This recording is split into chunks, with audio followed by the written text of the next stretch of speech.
Pada kesempatan kali ini, Ibu Irina Bayu SPD akan menampilkan aksi nyata modul 1.4, yaitu diseminasi pemahaman dan penerapan budaya positif di lingkungan sekolah. Kepada Ibu Irina Bayu, waktu dan tempat kami persilakan. Baiklah, terima kasih Bapak Ibu atas kesempatannya. Di sini saya akan menyampaikan aksi nyata modul 1.4 tentang diseminasi pemahaman dan penerapan budaya positif di lingkungan sekolah. Bapak Ibu semuanya, berbicara tentang budaya positif tentunya berhubungan dengan lingkungan positif di sekolah kita. Lingkungan yang positif tentu akan terbentuk dengan penerapan disiplin positif di sekolah kita ini tentunya. Mari kita lihat slide berikut Bapak Ibu. Seorang pendidik atau kita memiliki peran yang sangat penting sekali dalam mewujudkan budaya positif di lingkungan sekolah. Di mana budaya positif di lingkungan sekolah ini akan terbentuk dan dapat dijalankan dengan penerapan disiplin positif di lingkungan sekolah.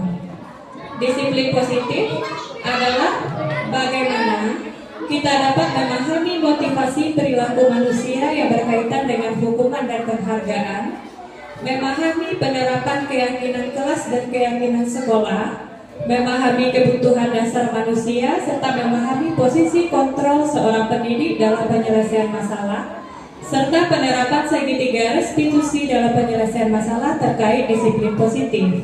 Seorang pendidik sangat berperan penting dalam penerapan konsep ini kepada murid-muridnya sehingga terbentuklah budaya positif di lingkungan sekolah kita. Mari kita bahas satu persatu ya Bapak Ibu. Yang pertama adalah disiplin positif. Disiplin positif ini adalah tonggak dari terbentuknya budaya positif di lingkungan sekolah. Di mana disiplin positif adalah cara penerapan disiplin yang mengajarkan anak bertanggung jawab atas perbuatannya dan menumbuhkan kesadaran diri berdasarkan nilai-nilai kebajikan universal. Di mana nilai-nilai kebajikan universal ini adalah nilai-nilai yang kita percaya sebagai nilai-nilai yang dianggap baik di lingkup sosial kita. Tujuan dari disiplin positif adalah menanamkan motivasi pada murid-murid kita untuk menjadi orang yang mereka inginkan dan menghargai diri sendiri dengan nilai-nilai yang mereka percaya. Nilai-nilai tadi berkaitan dengan nilai-nilai kebajikan yang ingin dicapai. Kemudian, murid yang berperilaku sesuai disiplin positif dan telah memiliki motivasi intrinsik yang berdampak jangka panjang tidak akan terpengaruh pada adanya hukuman atau hadiah.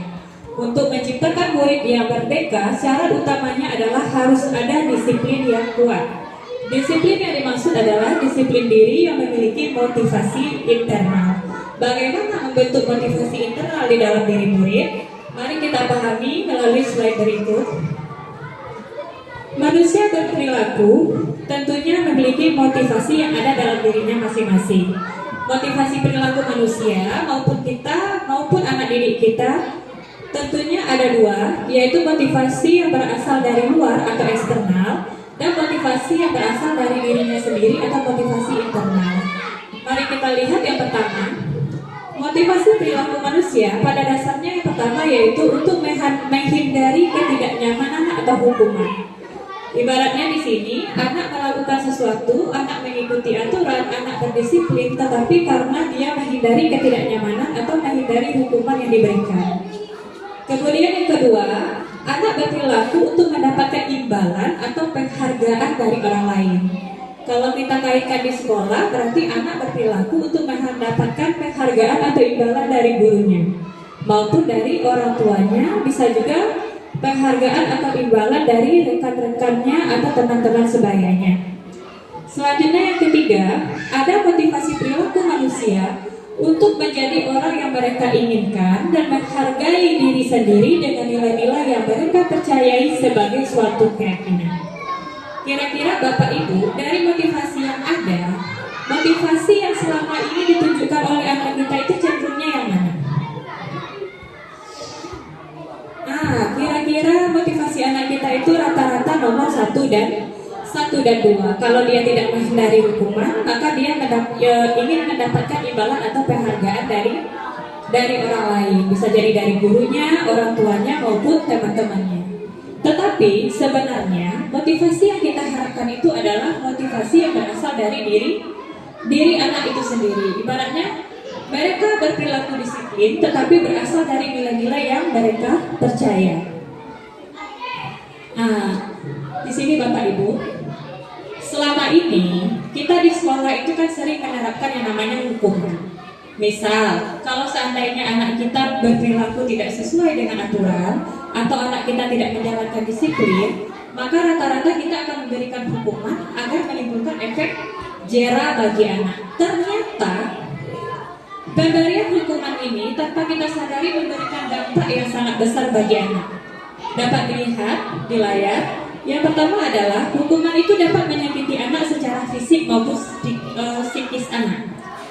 Ibaratnya yang pertama, kita memberikan hukuman dalam bentuk fisik, maka akan menyakiti anak secara fisiknya.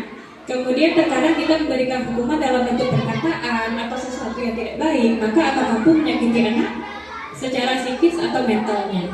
Kemudian tanpa kita sadari, hukuman membuat trauma jangka panjang pada diri anak, membuat anak merasa tidak aman, anak menjadi korban, anak menjadi tersakiti. Sistem tidak akan berjalan bila murid tidak takut. Ibaratnya, anak itu akan berperilaku tergantung dengan hukuman yang kita berikan. Kalau seandainya tidak ada hukuman, maka dia tidak akan berjalan sesuai sistem yang kita inginkan. Kemudian anak akan membenci peraturan, kemudian bisa saja timbul kebencian dan niat buruk terhadap guru. Tanpa kita sadari, hukuman yang diberikan memberikan dampak-dampak atau efek seperti di layar kepada murid atau anak didik kita. Kemudian, kita tentunya sebagai seorang guru selama ini sering memberikan penghargaan tidak Bapak Ibu kepada anak kita. Misalnya, ketika anak mampu mengerjakan sesuatu, misalnya kita berikan pena, pensil, buku, dan sebagainya, ternyata tanpa kita sadari, penghargaan juga memberikan dampak yang sangat besar pada diri anak. Apakah dampak positif? Tidak, tetapi dampak negatif pada diri anak. Dapat dilihat di layar ya Bapak Ibu. Penghargaan itu tidak efektif dalam jangka waktu yang panjang, tetapi hanya dalam jangka waktu yang pendek. Kenapa? Karena ketika kita menggunakan penghargaan, maka anak akan bergantung kepada penghargaan yang diberikan. Contohnya saja selama ini, misalnya ketika di kelas saya pernah menerapkan, kalau misalkan anak yang tulisannya bagus, nanti dia akan diberikan stempel bintang 4 dan sebagainya. Ternyata ketika dia disuruh menulis, maka dia akan bertanya, apakah ini ada bintangnya Bu, atau apakah ini ada stempelnya? Berarti ini ibaratnya penghargaan tersebut menimbulkan ketergantungan kepada diri anak. Hal ini tentunya tidak baik dalam harapan yang kita inginkan, karena mereka berperilaku tidak berdasarkan apa yang ada di dalam dirinya, tidak berdasarkan nilai-nilai, tetapi hanya mengharapkan penghargaan yang diberikan oleh guru saja. Selanjutnya, jika anak tersebut mengharapkan penghargaan dari kita, tetapi dia tidak mendapatkan, maka akan timbul kekecewaan di dalam dirinya. Selanjutnya, ketika seorang diberi penghargaan atau dipuji di depan orang banyak, tanpa kita sadari menimbulkan rasa iri atau benci dari teman yang lainnya kepada anak tersebut, atau kepada anak yang tidak mendapatkan penghargaan. Kemudian, jika seorang guru sering memberikan penghargaan kepada murid-muridnya, besar kemungkinan murid-muridnya termotivasi hanya untuk menyenangkan gurunya saja, atau berbuat sesuai keinginan yang diinginkan oleh gurunya. Kemudian, penghargaan tanpa kita sadari dapat menciptakan persaingan di dalam kelas, karena anak akan berusaha bersaing mendapatkan penghargaan yang diberikan oleh guru. Kemudian, mereka yang percaya bahwa mereka tidak memiliki kesempatan untuk mendapatkan penghargaan akan berhenti untuk mencoba. Ibaratnya, ketika teman yang mendapat penghargaan, dia tidak, kemudian dia merasa dia tidak mampu, maka dia akan merasa bahwa dia tidak akan bisa, dan dia akan berhenti mencoba untuk mendapatkan penghargaan yang diberikan oleh gurunya. Jadi Bapak Ibu, tanpa kita sadari, pemberian hukuman dan penghargaan yang selama ini kita lakukan ternyata memiliki dampak yang negatif terhadap diri murid itu sendiri. Selanjutnya, Kira-kira apa yang paling bagus untuk anak menurut Bapak dan Ibu? Motivasi mana yang kita inginkan? Apakah karena hukuman, apakah karena penghargaan, atau karena motivasi yang berasal dari diri anak itu sendiri? Kira-kira apa Bapak Ibu? Iya, motivasi yang berasal dari diri anak atau motivasi internal yang tidak bergantung kepada hukuman, penghargaan ataupun orang lain, tapi merasa bahwa nilai-nilai itu adalah penting bagi dirinya dan merupakan tanggung jawabnya terhadap dirinya sendiri. Nah, Bapak Ibu, silakan perhatikan kasus berikut. Nah, coba kita praktekkan ya Bapak Ibu. Sekarang kita akan melakukan kegiatan coba lakukan. Kegiatan ini Anda adalah A, tugas Anda adalah mengepalkan salah satu tangan Anda. Silakan Bapak Ibu, satu tangannya. Jadi di sini Bapak Ibu sebagai A ya, silakan kepalkan tangannya. Kemudian coba Bapak Ibu bayangkan bahwa Bapak Ibu menyimpan sesuatu yang sangat berharga di dalam kepala tangan ini. Sekarang tugas Bapak Ibu adalah menjaga benda yang ada di kepala ini dengan sekuat tenaga. Pentingnya untuk kehidupan Bapak Ibu. Tugas B, silakan Bapak Ibu yang berada di belakang Bapak Ibu adalah menjadi si B. Ibaratnya si B ini boleh membujuk, boleh menghardik, boleh mengintimidasi, boleh memarahi, boleh menggoda atau menggelitik, atau bahkan menawarkan sesuatu yang menarik agar Bapak Ibu mau membuka kepala tersebut. Coba silakan Bapak Ibu. Ibaratnya Bapak Ibu yang di depan adalah A, Bapak Ibu yang di belakang juga adalah A, tetapi sesama berperan sebagai B. Ibaratnya sama-sama menjadi A dan sama-sama menjadi B, silakan saling bujuk untuk membuka kepala tangannya. Iya, coba Bapak Ibu lakukan. Coba Bapak Ibu bujuk si B, kira-kira mau tidak membuka kepalanya? Sesuatu yang sangat berharga sekali di dalam tangannya ini, mau tidak dibuka? Dengan bujukan, dengan hardikan dan sebagainya. Apakah kira-kira Bapak Ibu mau membuka kepala tangan Bapak Ibu? Mungkin diiming-imingi sesuatu yang diinginkan. Apakah kira-kira Bapak Ibu mau membuka kepala ini? Nah, bandingkan jawaban Anda dengan yang lainnya. Berarti rata-rata Bapak Ibu tidak mau membuka karena ini adalah sesuatu hal yang penting bagi diri kita. Dan apakah Anda membuka kepala tangan Anda? Tidak. Kira-kira alasannya kenapa? Karena apa kira-kira Bapak Ibu? Karena yang ada di kepala tangan ini adalah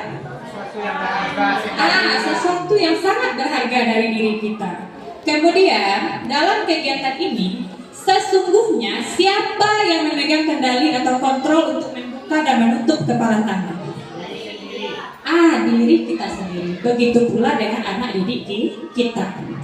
Sesungguhnya walaupun kita menghardik anak, memarahi anak, membujuk anak dengan sesuatu, tidak ada efeknya kalau itu tidak berasal dari dirinya sendiri. Itulah yang dimaksud dengan motivasi internal yang kita harapkan tadi. Jadi pemberian hukuman, pemberian penghargaan itu tidak ada gunanya kalau itu tidak berasal dari dirinya sendiri yang menghargai dirinya dan meyakini nilai-nilai tersebut baik untuk dirinya sendiri. Dan motivasi internal tadi adalah motivasi yang diharapkan terbentuk pada diri anak, yakni menjadi orang yang mereka inginkan dan menghargai diri sendiri dengan nilai-nilai yang mereka percaya sebagai suatu keyakinan. Kemudian seorang pendidik hendaklah menghindari pemberian hukuman dan penghargaan yang berlebihan agar murid tidak berperilaku karena dorongan dari luar. Apa hubungannya dengan materi hari ini Bapak Ibu? Karena seseorang anak yang sudah memiliki motivasi internal di dalam dirinya, maka dia akan mampu melakukan sebuah disiplin positif tanpa adanya dorongan dari luar. Berarti dia sudah berdisiplin dari dirinya sendiri. Kalau sudah terbentuk disiplin positif, maka akan terbentuk budaya yang positif di suatu sekolah. Kita lanjut ya Bapak Ibu. Kemudian anak itu berperilaku karena adanya kebutuhan-kebutuhan dasar yang ingin dia penuhi. Kebutuhan dasar manusia itu ada 5. Yang pertama, kebutuhan akan bertahan hidup. kemudian kebutuhan akan kesenangan, kebutuhan akan kebebasan, kebutuhan akan kasih sayang dan rasa diterima, serta kebutuhan akan penguasaan. Apa hubungannya? Ternyata anak kita berperilaku berdasarkan 5 kebutuhan dasar manusia ini. Ibaratnya dia berperilaku menyimpang, dia berperilaku yang tidak sesuai dengan disiplin atau aturan, pasti ada alasannya. Dan sebagai seorang guru atau pendidik, kita harus memahami alasan apa yang sedang ditimbulkan oleh anak. Mungkin bisa saja ada anak yang cuek dalam belajar, cuek dalam menghadapi gurunya, ternyata dia sedang membutuhkan rasa kasih sayang dan rasa diterima yang selama ini tidak terpenuhi. Ada juga anak yang sering berperilaku menyimpang, ternyata dia hanya untuk bersenang-senang saja.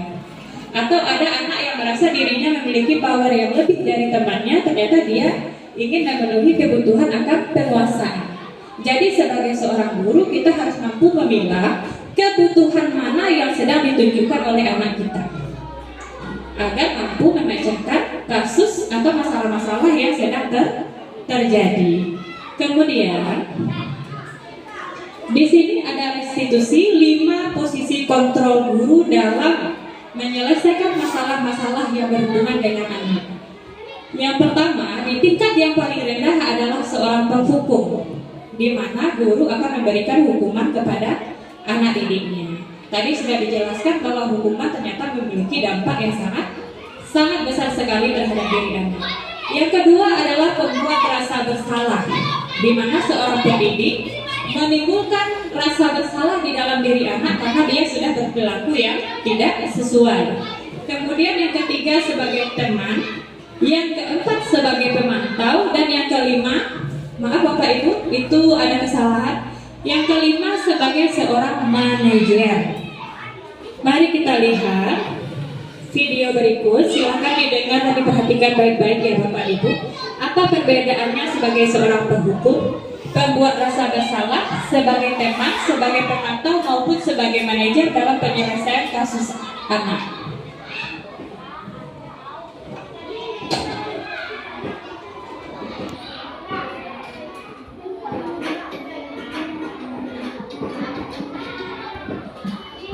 Salam bahagia Ibu dan Bapak Guru hebat. Dalam penerapan disiplin positif restitusi, salah satu program yang dikembangkan adalah 5 posisi kontrol. 5 posisi kontrol dalam restitusi adalah proses perjalanan seorang pendidik agar dapat mengenali dirinya. Pada video kali ini, kita akan membahas tentang 5 posisi kontrol yang dikembangkan oleh Diane Dawson dan contoh penerapannya.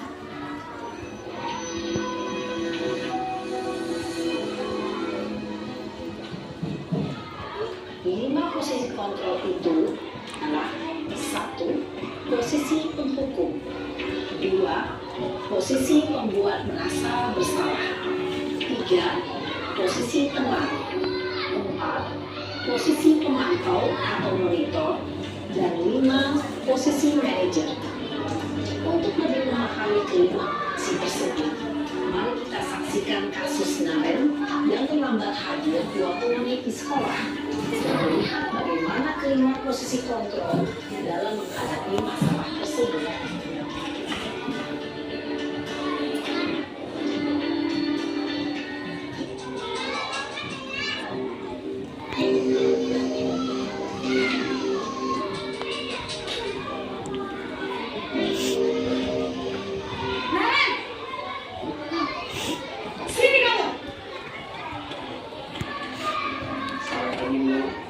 Selalu terlambat. Kamu deh, pasti terlambat.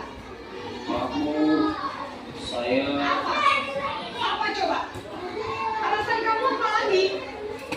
Kapan sih kamu tidak terlambat? Malas sekali ya kamu jadi anak. saya Dasar pemalas. Gak kapok sih kamu. Sudah berapa kali terlambat? Sana, kamu keliling lapangan basket 2 kali. kenapa saya harus keliling lapangan basket Bu? Kenapa? Kamu melawan ibu. Berani-beraninya jawab. Sudah terlambat, masih berani jawab.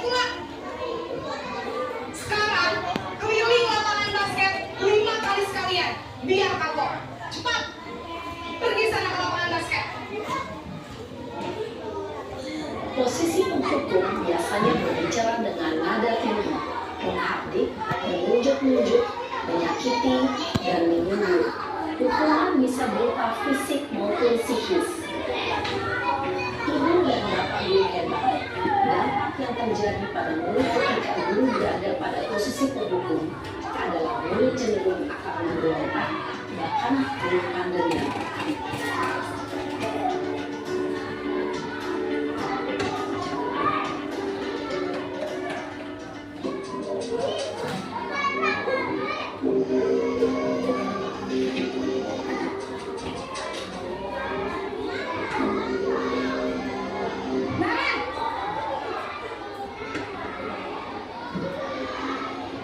Selamat pagi, Bu. Naren, kamu kenapa terlambat lagi, Nak? Ya, Naren, kamu senang ya bikin ibu susah ya? Kalau kamu terlambat lagi, nanti ibu yang ditegur bapak kepala sekolah, Nak. Disangka ibu tidak bisa membina kamu. Duh, gimana? Gusti Naren, kamu suka ya kalau ibu ditegur bapak kepala sekolah? Terus, sekarang ibu harus tulis apa ini di buku absen? Ini kamu sudah sering terlambat loh. Ibu harus apa coba? Maaf, Bu. Maaf sekali. Ya sudah, lain kali jangan bikin ibu susah lagi ya nak ya. Ibu tidak akan kuat lagi kalau kamu gini terus. Bisa jantungan kalau ibu tegur bapak kepala sekolah. Sana cepat ke kelas. Maaf ya, Bu. Maaf sekali. Posisi pembuat rasa bersalah berbicara dengan nada tenang, cenderung lembut, namun kata-kata yang diutarakan membuat murid merasa menjadi orang yang gagal, memandang buruk dirinya sendiri, merasa tidak berharga, dan tidak sanggup membahagiakan orang lain. Ketika guru mengambil posisi pembuat rasa bersalah, murid akan menganggap dirinya yang bersalah dan ia akan menyimpan emosi negatif tersebut di dalam dirinya.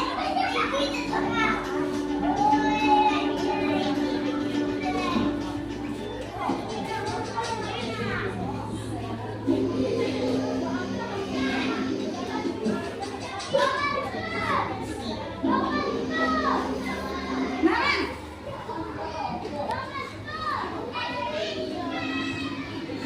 Selamat pagi, Bu. wah, sudah jam berapa ini nak? Terlambat lagi ya sayang. Iya, Bu. Habis ibu saya membangunkan saya, Bu. Kamu malah menyalahkan ibu kamu. Kamu bukannya anak yang larinya paling kencang. Kok terlambat sih? Iya, Bu. Saya memang terlambat bangun tadi. Jadi, biarpun saya lari kencang, tetap gak kekejar, Bu. Ya sudah sana. Nanti lain kali larinya lebih kencang lagi ya. Biar gak terlambat lagi. Bikin seneng ibu. Demi ibu. Bisa kan? Bisa lah, Bu. Ya sudah sana masuk kelas. Ibu beresin urusan absen kamu. Kamu ini ada-ada saja. Dalam posisi teman, guru berbicara dengan nada suara ramah, akrab, cenderung bersenda gurau untuk menjaga suasana tetap santai. Murid akan merasa senang, aman, dan akrab dengan guru. Identitas yang tercipta adalah identitas sukses atau berhasil. Namun, perlu diingat, karena ini masih dorongan eksternal, maka ada faktor ketergantungan dari murid kepada orang tertentu. Di sini guru absennya, sehingga di lain waktu murid bisa berperilaku baik, namun hanya kepada orang-orang tertentu saja.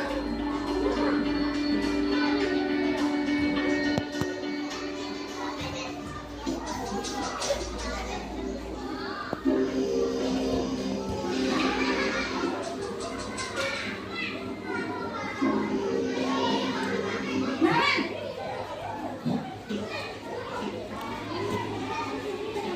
Selamat pagi, Bu. Naren, apa peraturan sekolah kita tentang jam berapa kita harus masuk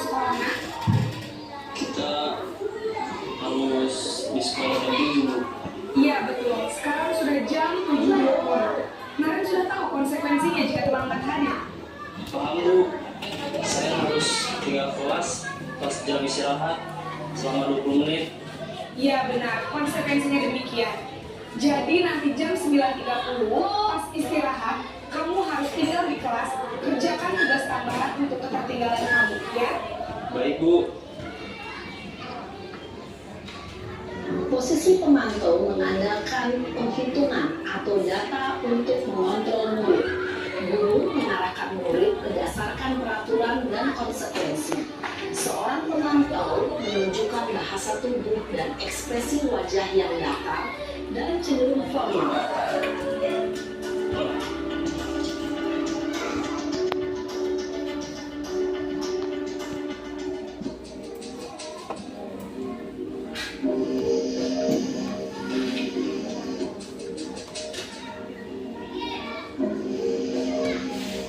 Naren,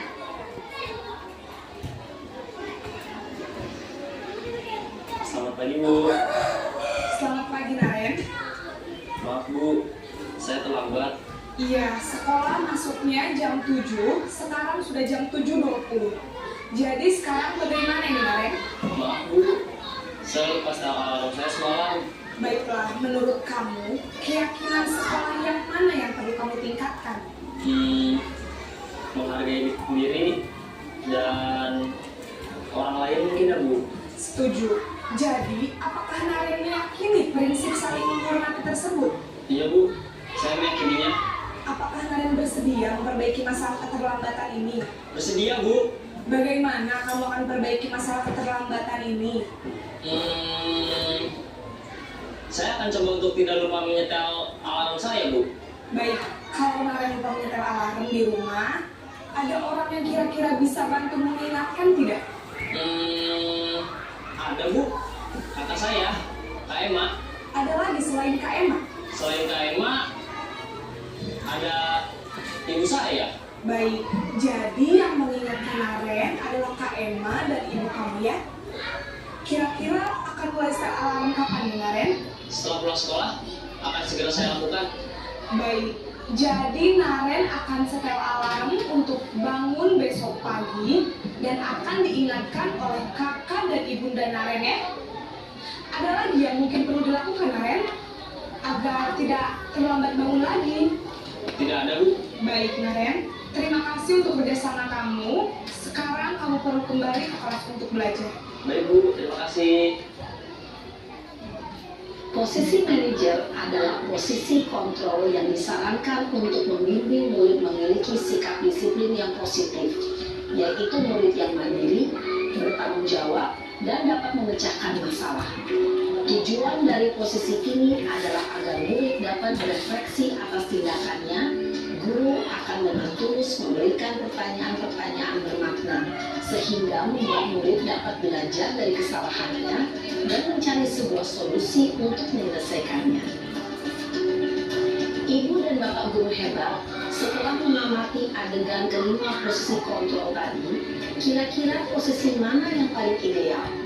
Posisi mana yang dapat menunjang motivasi intrinsik murid? Ya, tentu posisi manajer. Posisi ini memang posisi ideal yang ingin dituju setiap pendidik. Pada posisi inilah, guru dapat menerapkan disiplin positif yang berpihak pada murid, yang memerdekakan murid. Perjalanan seorang pendidik tentunya tidak mudah untuk sampai pada posisi seorang manajer. Namun, tujuan kita pasti, yaitu menciptakan murid-murid yang mandiri, merdeka, dan bertanggung jawab. Semoga penggambaran 5 posisi kontrol yang telah diperlihatkan ini dapat menjadi ajang refleksi bagi kita semua, agar dapat terus mengasah dan menerapkan disiplin positif yang memerdekakan murid. Mari terus berlatih dan bersemangat. Selamat menerapkan. Salam dan bahagia, Ibu dan Bapak Guru hebat.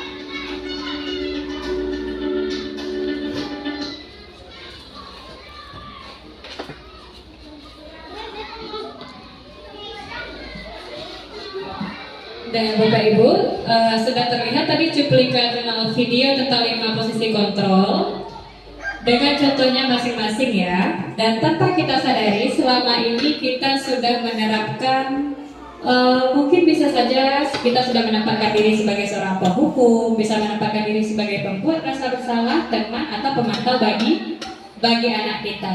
Tapi kira-kira apakah kita sudah menempatkan diri sebagai seorang manajer? Bagaimana kira-kira Bapak Ibu? Ya, mungkin kita belum menempatkan diri sebagai posisi kontrol seorang manajer. Tetapi posisi kontrol seorang manajer adalah posisi kontrol yang sangat diharapkan, di mana guru akan membimbing murid, anak akan menghargai dirinya, anak akan bertanggung jawab terhadap perbuatannya atas keinginan dan keyakinannya sendiri. Bapak Ibu, dalam penerapan posisi kontrol sebagai seorang manajer, ada langkah awal yang bisa kita lakukan, yaitu dengan pembentukan keyakinan kelas atau keyakinan sekolah. Mungkin ini hanya bahasanya saja yang berbeda. Mungkin Bapak Ibu dalam mengajar di awal tahun pembelajaran pernah membuat sebuah kontrak belajar dengan siswa? Atau ada beberapa hal yang kita sepakati bersama dengan siswa? Nah, ini sebenarnya sudah menjurus dalam suatu keyakinan kelas kalau seandainya kita melakukannya di kelas. Tapi selalu seandainya keyakinan ini kita tetapkan di sekolah, maka dia akan menjurus kepada keyakinan sekolah. Bapak Ibu, dalam pembentukan keyakinan kelas, guru berperan bersama murid berdasarkan nilai-nilai kebajikan universal yang diyakini bersama sebagai nilai-nilai yang diharapkan muncul pada diri murid. Kemudian diawali dengan menyepakati keyakinan kelas bersama dengan murid di kelas, menjalankan, kemudian mengevaluasi dan berefleksi bersama sesuai nilai-nilai keyakinan yang diharapkan.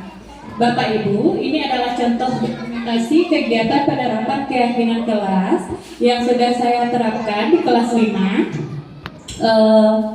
Yang pertama adalah kita bertanya dulu, kita sepakati dulu dengan murid langkahnya. Misalnya kira-kira keyakinan kelas apa? Misalnya kalau Bu Gina keyakinan kelas di kelas 1, mungkin agak sedikit susah ya. Tapi bisa dengan bahasa yang mudah dimengerti oleh anak. Misalnya bagi Bapak Ibu guru yang lain, kira-kira keyakinan kelas apa yang ingin diyakini? Jangan kita yang memberikan solusi kepada anak, tetapi anaklah yang memberikan keyakinan yang ingin dicapai. Apa kira-kira sebuah bentuk disiplin yang ingin anak tersebut capai dan muncul sendiri di dalam diri anak? Yang pertama adalah saya lakukan dengan membagikan kertas flip chart pada anak, di mana di sini satu orang anak mendapatkan satu buah kertas. Apa kira-kira keyakinan yang ingin diyakini di kelas? Dan keyakinan ini tentunya harus dijalankan nantinya. Nanti ketika anak sudah mengumpulkan satu persatu, kita kelompokkan di depan kelas. Ternyata ada beberapa kelompok yang masuk ke dalam kategori keyakinan yang sama. Kemudian keyakinan-keyakinan ini kita buatkan di dalam suatu bentuk yang lebih tertata dan jelas seperti yang ada di ujung. Di mana di sini siswa kelas 5 meyakini, yaitu yang pertama saling mengumpulkan tugas tepat waktu, saling menghormati, kemudian datang tepat waktu, sopan dan santun, tanggung jawab, dan sebagainya. Kenapa dinamakan keyakinan kelas? Karena kita bersama-sama membuat dan menyepakati serta meyakininya di dalam kelas sebagai sesuatu yang harus dijalankan. Kemudian setelah terbentuk keyakinan kelas, maka kita bisa melihat perkembangannya, bagaimana apakah terlaksana atau tidaknya. Nanti bisa kita evaluasi, kemudian kita lakukan refleksi. Ini adalah salah satu bentuk dari memulai peran guru sebagai seorang manajer di dalam kelas. Jadi ketika nanti anak melakukan sebuah kesalahan, anak melakukan sebuah penyimpangan, kita bisa balik ke posisi manajer dan menanyakan tentang keyakinan-keyakinan yang sudah kita sepakati bersama. Jadi anak pasti sudah paham keyakinan mana yang mereka langgar atau keyakinan mana yang mereka tidak lakukan, dan akan kembali lagi kepada keyakinan-keyakinan kelas tersebut. Nah, lanjut ya Bapak Ibu, sebagai seorang manajer di kelas akan melakukan penerapan segitiga restitusi dalam penyelesaian masalah. Seandainya ada anak yang melanggar disiplin, maka kalau bisa kita akan menerapkan 3 langkah restitusi dalam penyelesaian masalah anak. Yang pertama dengan menstabilkan identitas, kemudian dengan validasi tindakan yang salah serta menanyakan keyakinan seperti yang ada di contoh video tadi. Misalnya dalam menstabilkan identitas, semua orang pernah melakukan kesalahan, termasuk ibu. Kita sampaikan kepada anak bahwa tidak anak saja yang pernah melakukan kesalahan, tetapi kita juga. Lalu kita memvalidasi tindakan bahwa yang dilakukan anak ini salah sampai anak mengakui kesalahannya. Kemudian tidak akan mengulang lagi kesalahan yang sama, dan yang terakhir yaitu menanyakan keyakinan. Jadi dari kasus anak tersebut, kira-kira nilai keyakinan apa yang dilanggar oleh anak? Tanyakan kepada anak berdasarkan keyakinan tadi adalah disepakati anak. Maka anak akan memahami, oh iya, ternyata dia melanggar keyakinan misalnya tentang disiplin waktu. Lalu bagaimana kita membimbing anak sehingga dia menyadari bahwa dia harus kembali kepada keyakinannya serta berperilaku yang sesuai dengan keyakinan dan kelompoknya. Nah, Bapak Ibu, terima kasih atas perhatiannya. Mungkin sampai di sini penyebaran budaya positif yang dapat diterapkan di lingkungan sekolah. Kesimpulannya adalah yang pertama, budaya positif di lingkungan sekolah tentunya terbentuk lingkungan yang positif berdasarkan disiplin positif yang dijalankan. Di mana disiplin positif ini peran seorang pendidik itu sangat besar dalam penerapan budaya dan disiplin positif di lingkungan sekolah. Kemudian Bapak Ibu, di sini saya mengajak bagaimana kita dapat merubah mindset kita, mengubah pola pikir kita sebagai seorang pendidik, dan dapat menerapkan setidaknya posisi kontrol sebagai seorang manajer di dalam. Walaupun sebenarnya kita tahu kalau dari perkataan saja itu terlihat sangat gampang, sementara kalau penerapannya itu sangat susah sekali ya Bapak Ibu ya. Maka dari itu kalau bisa sedikit demi sedikit berangsur-angsur kita merubah pola pikir seorang pendidik. Kemudian bagaimana kita seorang guru itu dapat memahami kebutuhan dasar anak, apa yang diinginkan oleh anak, sehingga penyelesaian masalah itu sangat pas kita terapkan bagi anak. Kemudian yang paling jadi acuan bagi kita, tanpa kita sadari ternyata pemberian hukuman dan penghargaan itu sangat berdampak pada diri anak. Jadi sebisa mungkin kita akan meminimalisir di dalam proses pembelajaran maupun di kelas dan di sekolah. Bapak Ibu semuanya, Bapak Ibu guru hebat, terima kasih atas perhatiannya. Mohon maaf jika ada kesalahan dalam penyampaian. Saya kembalikan kepada Ibu. Oh iya, Bu Rani. Terima kasih kepada Ibu Nini Rahayu atas penyampaiannya yang begitu luar biasa. Semoga apa yang beliau sampaikan hari ini bisa menjadi pelajaran kita untuk diri kita sendiri menjadi lebih baik sebagai pendidik. Sekian dulu pertemuan kita hari ini. Akhir kalam. Wabillahi taufiq wal hidayah. Assalamualaikum warahmatullahi wabarakatuh.